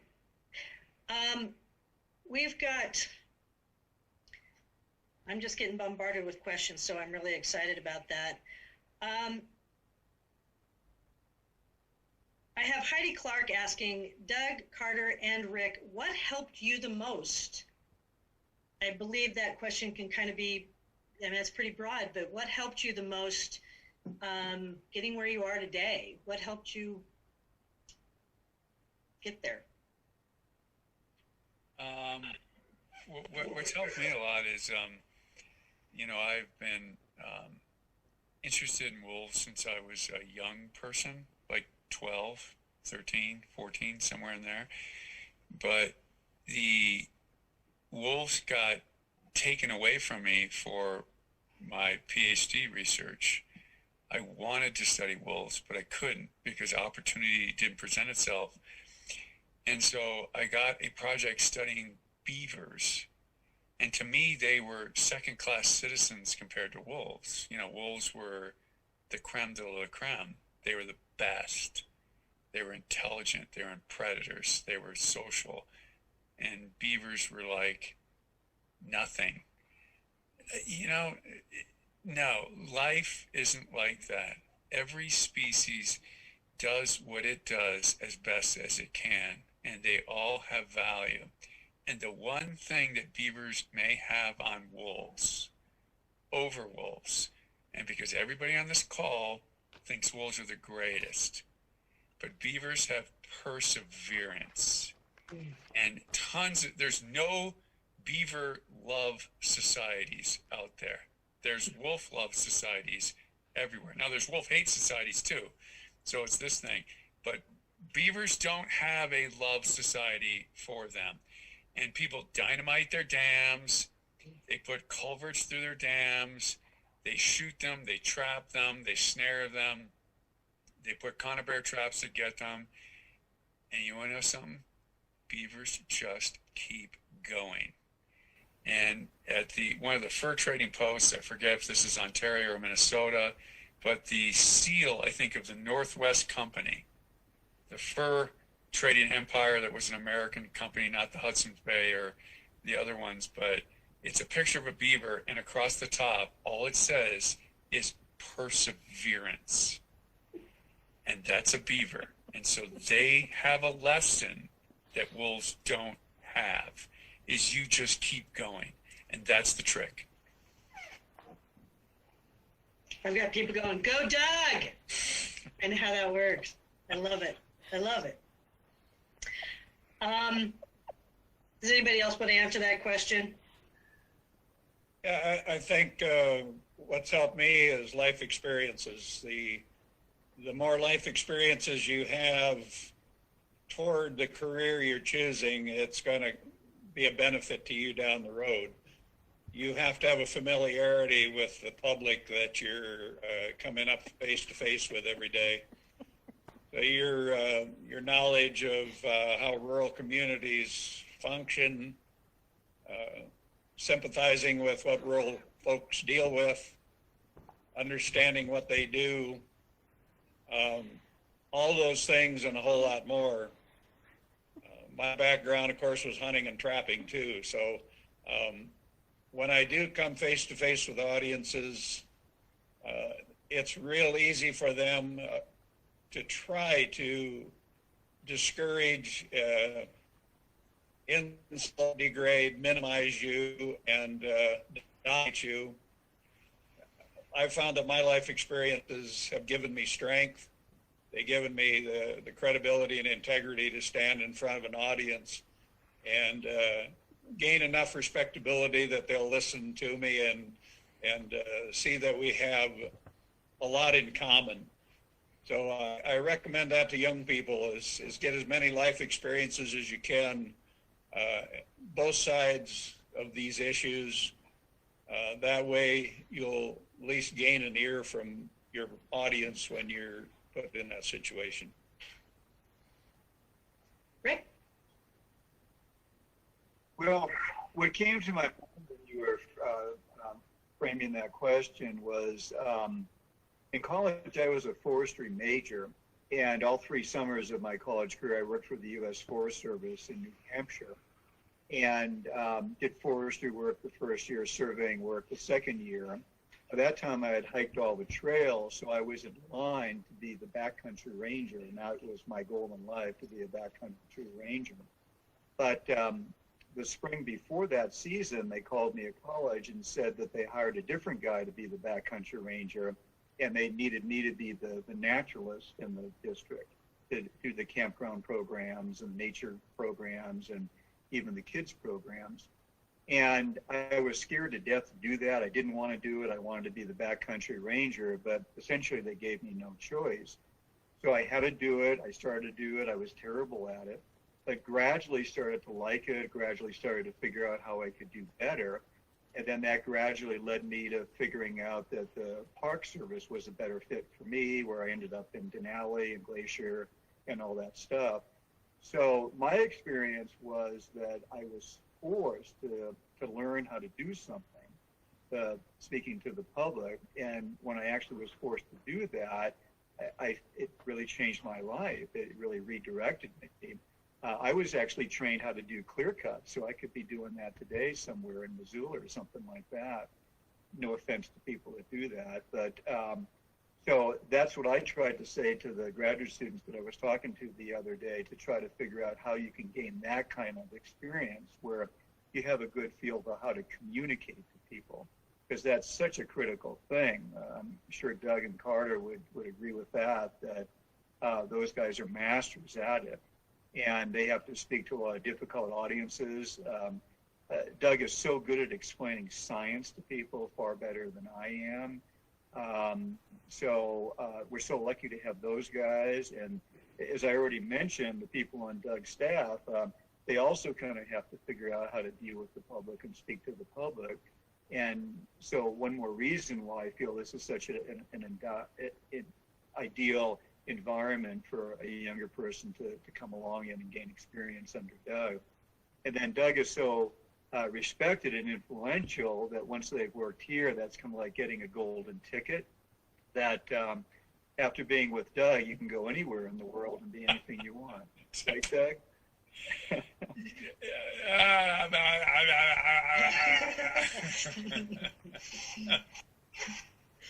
Well, it is the golden ticket. I've got,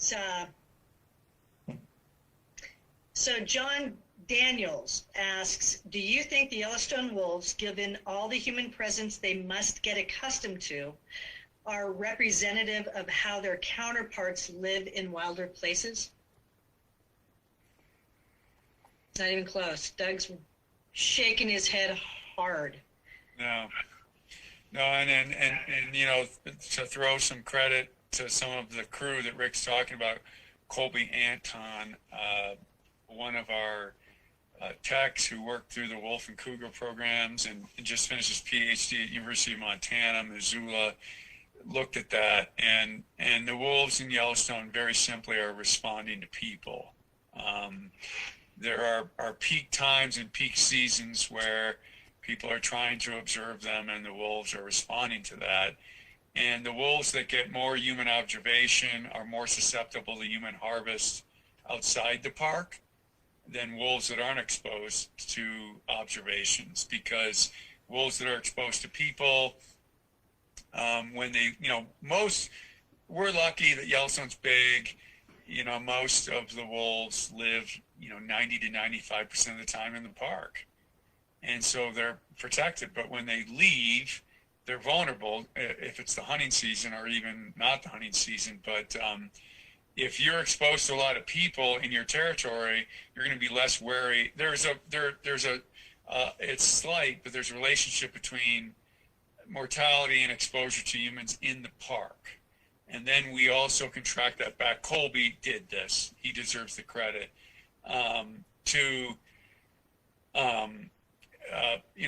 wolves are responding to human viewing in the park during different times of the day, different seasons of the year. And this is a paper that just came out a few months ago in Ecosphere that he led. And so, yeah, they're not like wolves that live. Again, for me, the Holy Grail is going to true pristine wherever it might exist. And I realize that that's selfish, because the more people that go there, the less it happens. But you go to observe wolves in northern Canada, and they're not responding or behaving, or wolves in Europe, who live amidst the human matrix.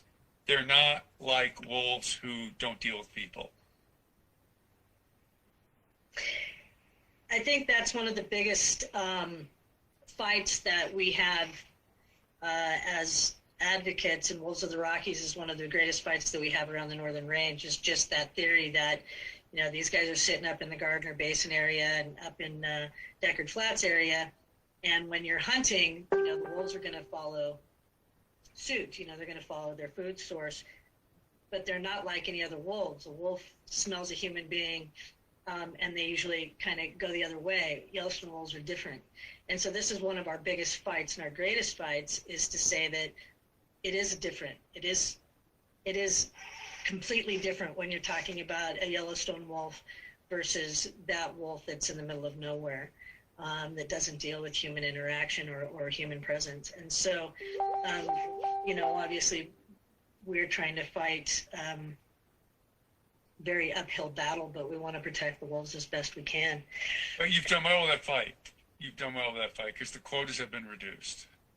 Well, they have. We have one big fight left to really, really win right now, and I hope we can do that. And that's getting the time change for when they have to. There's 24 hours, obviously, between the time they kill an animal and they let Fish, Wildlife, and Parks know it, and a lot can happen in that 24-hour time frame. That's why, 313 is one wolf, 316 is one wolf, and how many are dead in 313? Yeah. So anyway, that's, I'm not going to do that. I'm drinking. I'm having a good time. We're not going to go there tonight. Tiffany Elliott, besides the fact that her daughter was chased by a beaver in Yellowstone, do you remember that, Doug? I don't know. She also has a question. Doug, Rick, and Carter, what has been the best part of your job? Teaching, speaking, tracking, data, coloring, etc. You all wear so many hats in your jobs. What part of that do you absolutely love? We'll start with Rick. Well, that's a great question. Thank you. Obviously the ability to see wolves pretty much every day, year after year, is a gigantic thing, something that I never dreamed would happen to me. So that's really up there. But I have to say that helping people, especially people that have never seen a wolf in their life, letting them look through your scope in the non-coronavirus days, it's really hard to estimate, but one way or the other, either directly or indirectly, I may have actually helped something like 100,000 people see wolves over the years. And so I'm pretty happy about that, seeing the smile on their faces, the excitement, letting a kid look through the scope and then having them look at their dad or their mother and with a big grin on their face. So getting to see the wolves, doing research in the wolves, that's certainly a great, great thing. But the other thing I think is better. Thank you. Carter. Well, easily I can say the best part of the most rewarding part of my job throughout my career, and I harp on this all the time, I've written about it in my books, is how many wolves that I've saved that would have died because of bad decisions, biased interpretations of where predation events happened where they really didn't happen. And that's what I still teach and encourage in workshops, is getting it right, looking at the evidence just like a law enforcement officer, and seeing what's happening out there. And if wolves are the problem, then we deal with that problem. If they're not a problem, then let's move on and let's decide that it was a disease issue or some other cause of death. So if you look at the early stages of wolf recovery from 1987 to 2002, there's a chart in some of the annual reports up till 2015 that say that 117 wolves were relocated and dealt with in a non-lethal manner. A lot of my work was during that time where we caught them alive and moved them out of situations, not always because they were the problem, but because it was in the best interest of those wolves to just move them and remove them from that situation so that somebody didn't take the law into their own hands. So that has always been my satisfaction from the job, and I'm still encouraging that today, that the new generation of scientists and control experts get it right, get training where they learn to be unbiased, and do their job the best they can. And more often than not, wolves are not the problem. And you've got to learn to make that decision, speak up, say your piece, be honest, and let the chips fall where they may. Dougie? I mean, Rick and Carter had, immaculate answers. It's selfless and wonderful. And so mine's a more selfish answer. And every day I get pulled in many, many different directions. And none of them are what I like or ideal, really. What I chose to do working with wolves is what I love, but it's devolved into a whole bunch of other things. And so selfishly, the thing I like the most about my job, and I wrote about it a little bit in this essay I wrote for the Washington Post a year or so ago, is spending time alone with a wolf. Because why are we all into this? Why do we want to do it? Because we love nature, and nature's everything. Although theoretically we're trying to do it in, but theoretically, and wolves are one of the best symbols of wild nature.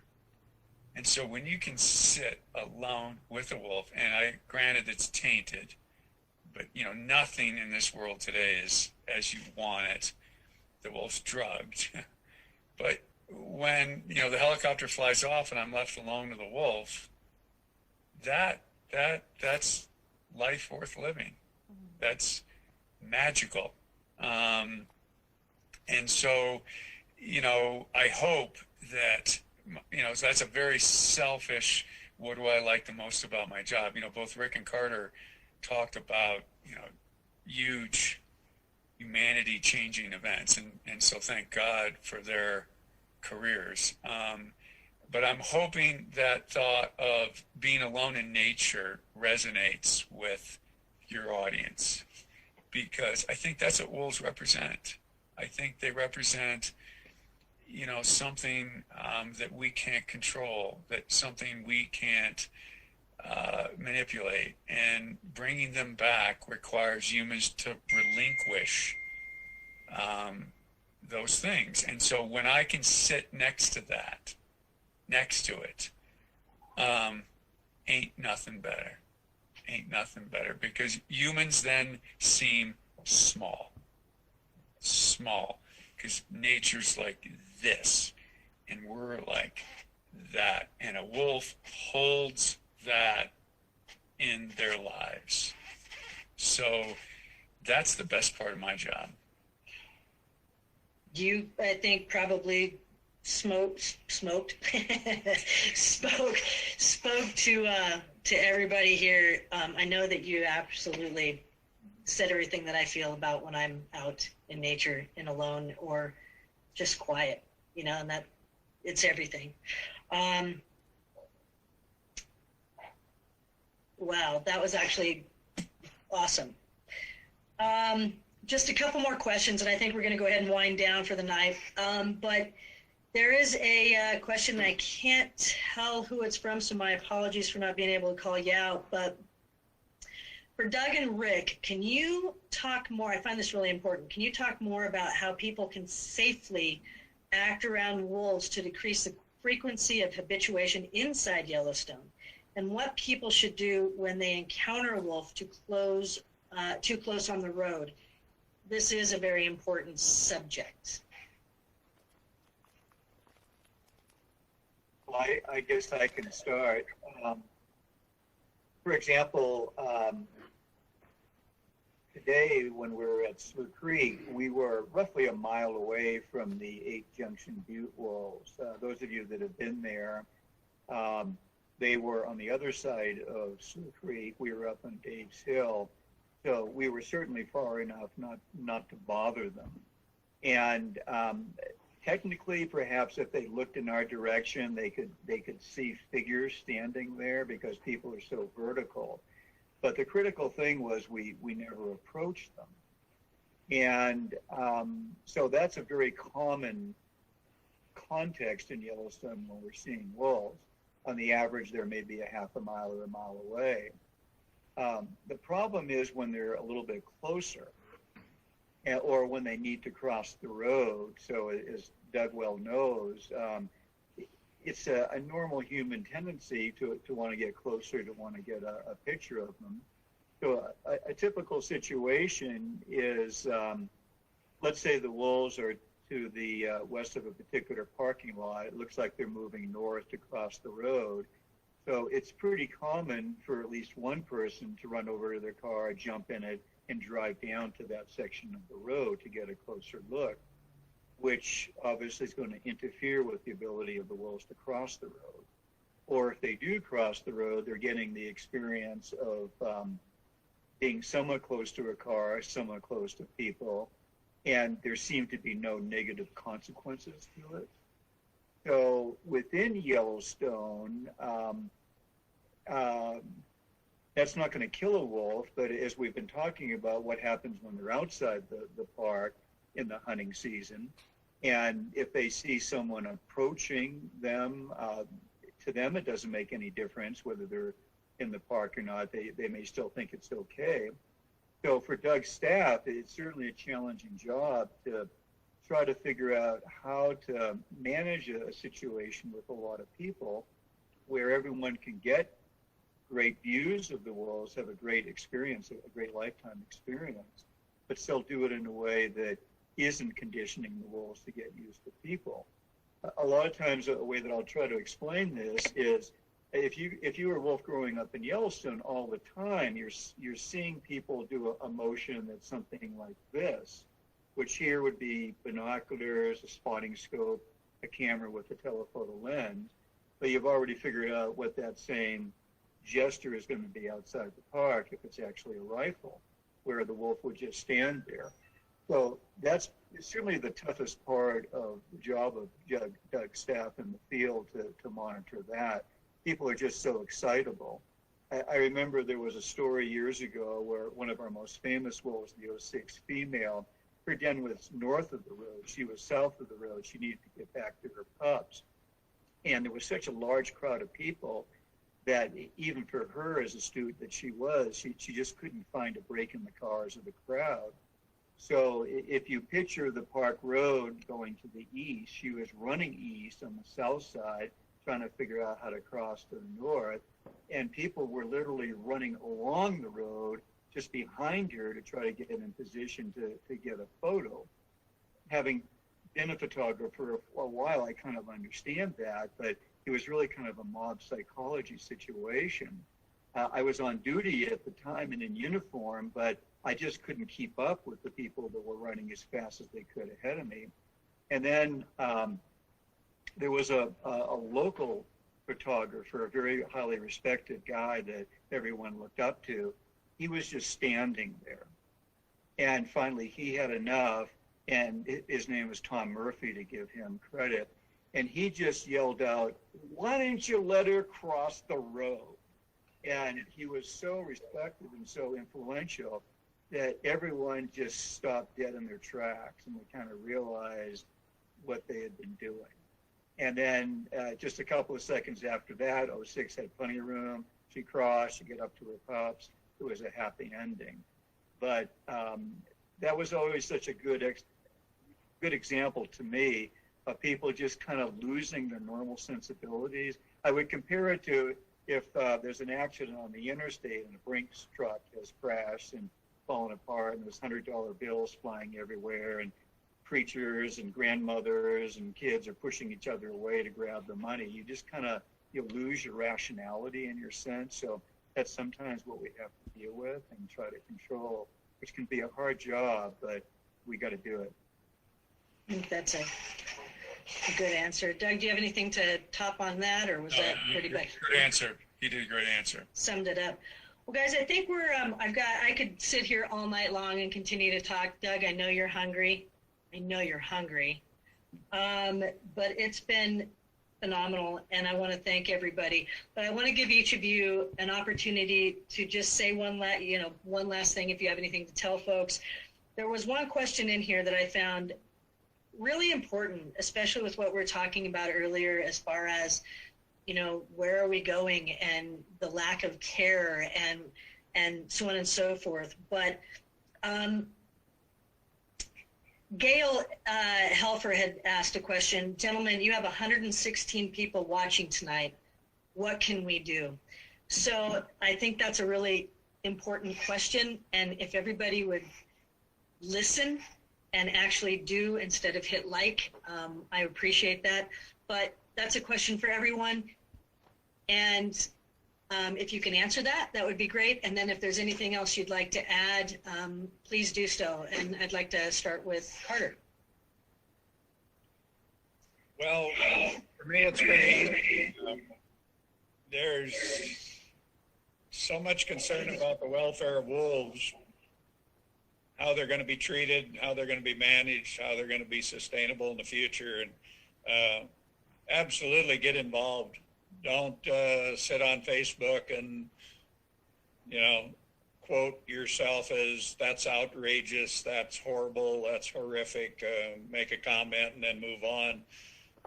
There's a lot of groups, established groups, organized groups right now that are fighting for a better deal for wolves, whether it's, what Kim's group is doing, whether it's trap check times, trying to reduce wolf killing in certain zones, whatever it is. But this isn't going to fix itself by someone making a comment and then moving on to page 2.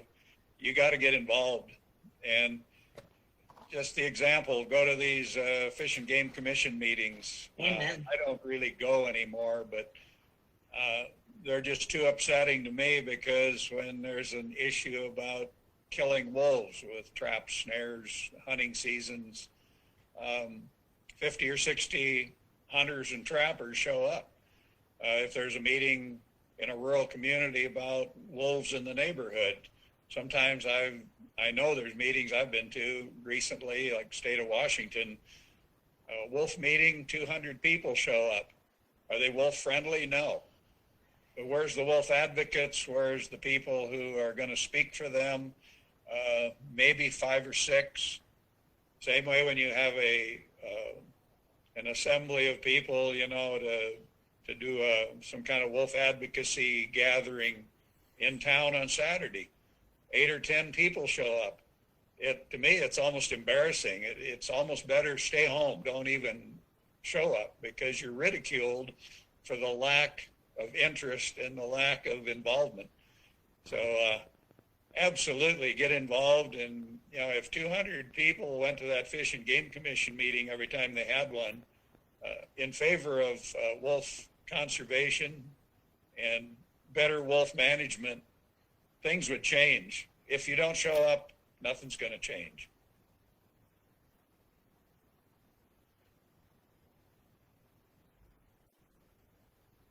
Sorry about that. I agree 100%.